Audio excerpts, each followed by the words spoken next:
I'm 31 years old, 12 years loving the Herbalife products.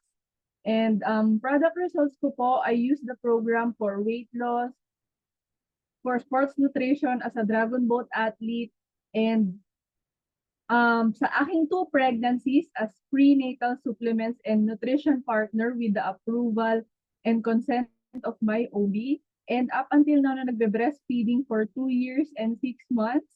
So amazing. And bonus na lang po talaga yung weight loss.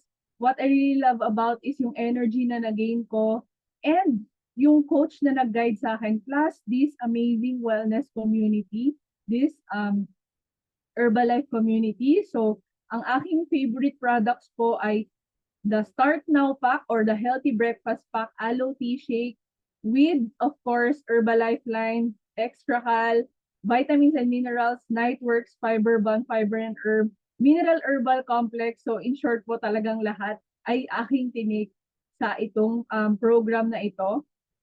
And before Herbalife po, ako po ay isang special education teacher and meron po akong stressful job para sa akin dahil po may hinahabol akong traffic, deadlines, meron akong time na 8 to 5. So talagang naging stress eater po ako when I was a teacher. So kaya po ginrab ko po yung opportunity na very thankful and grateful po na na-meet ko yung Herbalife because nabigay niya po sa akin yung flexible schedule, flexible time. Meron po akong quality time with my family, with my kids. So I am being a present mom sa aking kids. So nakikita ko po yung milestones nila. Talagang yun po yung malaking fulfillment na as a mom. And ngayon po, nabigay din po yung income opportunity and of course yung best discount. Saka po makakakita na you have the 50% discount on the products. So talagang amazing opportunity. So with that po, let's go to our topic. So that's my story with Herbalife. So ito po ang aking i-share sa inyo, ang healthy lifestyle tips to reduce body fat and improve your heart health. So this article po is from Susan Bowerman, our director in Worldwide Nutrition Education Training. So she is also a registered dietitian and a board certified specialist in sports dietetics. So, bakit daw ba yung excess body fat nakaka-affect sa heart health? So, according to Susan Bowerman, na the larger and heavier we are, the harder yung work ng ating puso. So, mas nahihirapan siya mag-work kapag tayo ay merong malaking katawan or heavy. Ayan. So, kapag nag-gain pa tayo more ng body fat, ayan, yung katawan natin ay nag-develop ng additional blood vessels para makasupply ng nutrients papunta dun sa ating mga fat cells. So, ibig sabihin, pag meron tayong more blood vessels, magkakaroon ng increased workload doon sa ating heart para yung blood makapunta or ma-reach niya yung mga fat cells. So talagang yung heart natin, mag-work harder siya. And it also takes more blood pressure. So yun yung nangyayari kapag meron tayong excess body fat.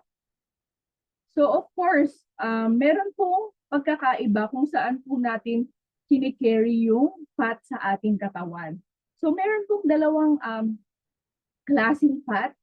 First one is the belly fat, which is we call the visceral fat. Ito po yung fat na nakikita around our abdomen. And yung body fat naman po, ito po yung mga fat deposits na meron tayo sa iba't ibang parte ng ating katawan. As you can see on the screen sa left side po na image. So ayan po, yan po yung dalawang klaseng fat in our body. And of course, kung meron po tayong excess na body fat, na meron po sa ating midsection yung visceral fat, and of course, nababalutan na po niyan yung ating internal organs, we have an increased risk for heart disease. Okay, so yan po yung risk when you have a high visceral fat. And if you want to know about visceral fat, you can ask the person who invited you, paano mo malalaman kung ano ba ang visceral fat ko? Ano ang measurement? Ayan, amazing. And of course, so with this, kung excess body fat, syempre meron niyang influence doon sa ating blood pressure and yung level ng fats sa ating bloodstream. And it also affects yung kung meron kang extra weight, nakaka-affect din yun sa ating heart health. Ayan. So ito yung ating mga diet and lifestyle tips para ma-control yung weight and of course, ma-promote yung heart health, a healthy heart. So isa po ay enjoy a healthy, well-balanced diet. Ano ba ibig sabihin ng healthy, well-balanced diet? Ito yung eating the right food and not eating too much. So yan po yung key to a weight management and to promote heart health. So ano bang gagawin para magkaroon ng healthy, well-balanced diet? Of course, take low-fat proteins. Ano bang example ng mga low-fat proteins? Ito yung mga combination ng plant and animal sources na makakatulong mag-intake tayo ng mas onte in saturated fats. So of course, we suggest na we take yung plant proteins that are naturally cholesterol-free and yung like mga seafoods, they also provide heart-healthy omega-3 fatty acids known as EPA and DHA. So ano pa? We also take colorful fruits and vegetables and whole grains. So we call this yung ating mga go-to carbohydrates. Of course, ito ay mga nutrient-rich, pero low in calories sila. And yung mga fiber and water na meron dito sa fruits and vegetables and whole grain, it helps us to fill our stomach longer, di ba? Mas mabilis tayong mabusog. Mas matagal yung busog. Okay? Hindi yung mas mabilis mabusog, pero after nun, inaantok na, di ba? So, yon.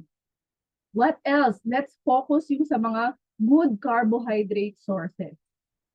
Okay? Good means the complex carbohydrates. Yan. So, ito yung mga matagal matunaw sa ating tiyan, which is yun nga, yung fiber. Okay?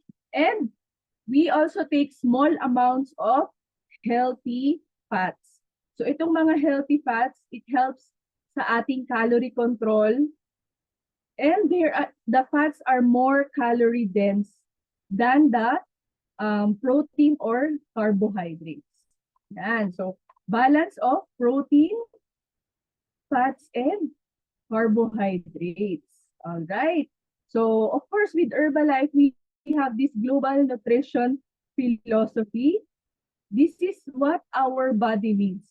So, yan po yung sinabi ko kanina, di ba? We need protein, carbohydrates, and fats. That's the healthy and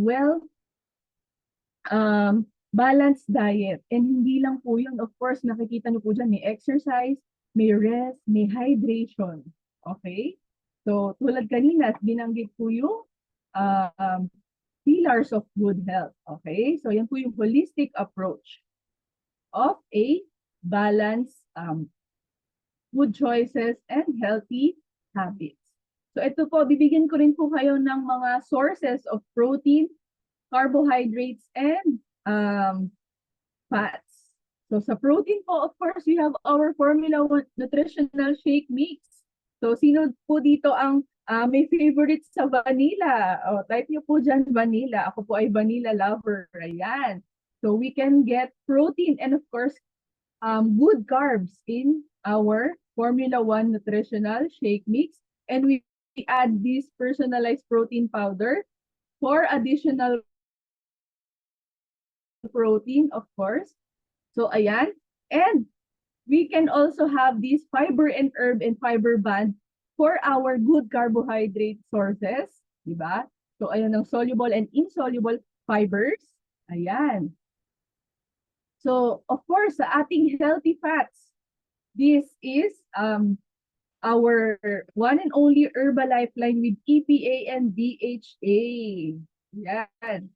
So talagang all all package, all complete. And what else po aside from enjoy a well and balanced, healthy and well balanced diet?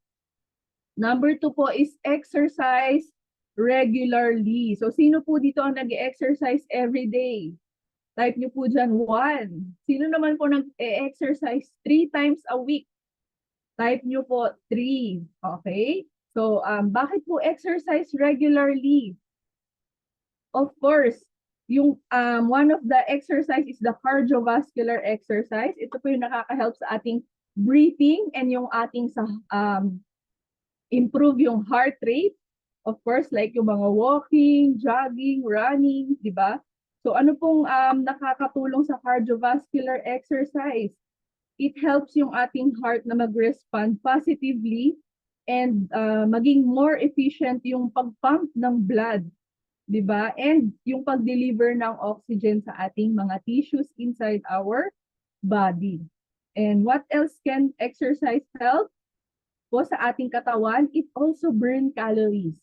So of course, if we burn calories, it helps in our weight loss goals, di ba? And of course, to maintain a healthy body weight.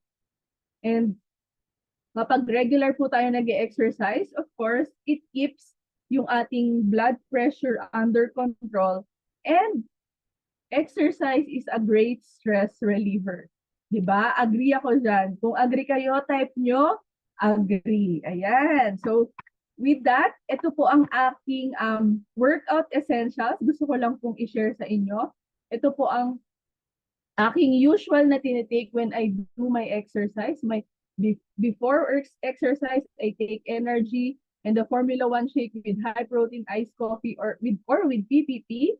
During workout, I have my hydration drink of aloe tea, simply probiotic, and Nightworks. Imimix ko po yan sa malamig na tubig. Grabe. Para akong hindi hinihingal, para akong hindi napapagod.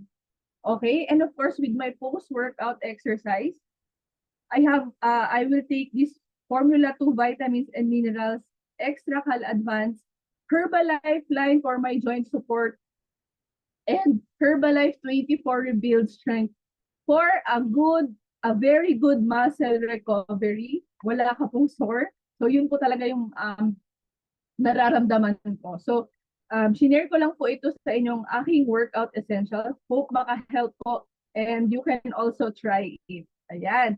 So with that, saan ka po magsisay yes? Of course, with Herbalife, that is a super brand here in the Philippines. And of course, we are number 1 in the world in meal replacement and protein supplements, combined weight management and well-being, and active and lifestyle nutrition. With that, happy Friday po sa lahat. And thank you, thank you, thank you.